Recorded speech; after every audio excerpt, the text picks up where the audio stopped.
Jesus again predicts his death and resurrection.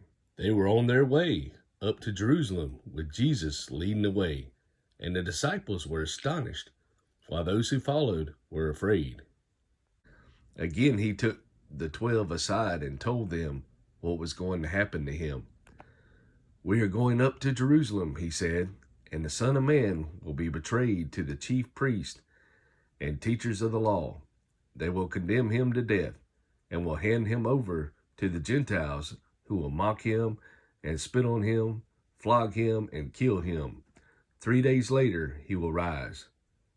Christ's response to request of James and John. Then James and John, the sons of Zebedee, came to him. "Teacher," they said, "we want you to do for us whatever we ask."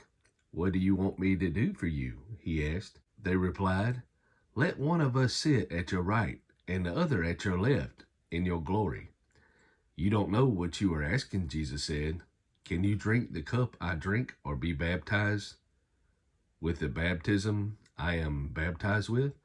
"We can," they answered.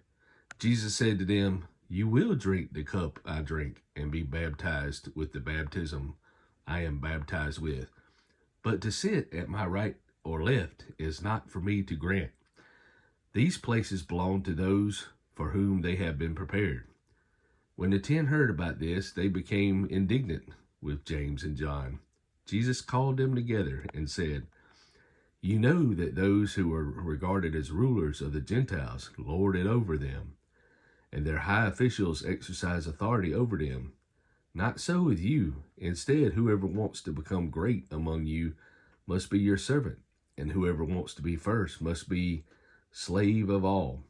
For even the Son of Man did not come to be served, but to serve, and to give his life as a ransom for many." Bartimaeus receives his sight. Then they came to Jericho, as Jesus and his disciples, together with a large crowd, were leaving the city. A blind man, Bartimaeus, that is, the son of Timaeus, was sitting by the roadside begging. When he heard that it was Jesus of Nazareth, he began to shout, "Jesus, Son of David, have mercy on me." Many rebuked him and told him to be quiet, but he shouted all the more, "Son of David, have mercy on me." Jesus stopped and said, "Call him." So they called to the blind man, "Cheer up, on your feet, he's calling you." Throwing his cloak aside, he jumped to his feet and came to Jesus. "What do you want me to do for you?" Jesus asked him. The blind man said, "Rabbi, I want to see." "Go," said Jesus, "your faith has healed you." Immediately he received his sight and followed Jesus along the road. The triumphal entry of Jesus. As they approached Jerusalem and came to Bethphage and Bethany at the Mount of Olives, Jesus sent 2 of his disciples, saying to them, "Go to the village ahead of you, and just as you enter it, you will find a colt tied there, which no one has ever ridden. Untie it and bring it here. If anyone asks you, 'Why are you doing this?'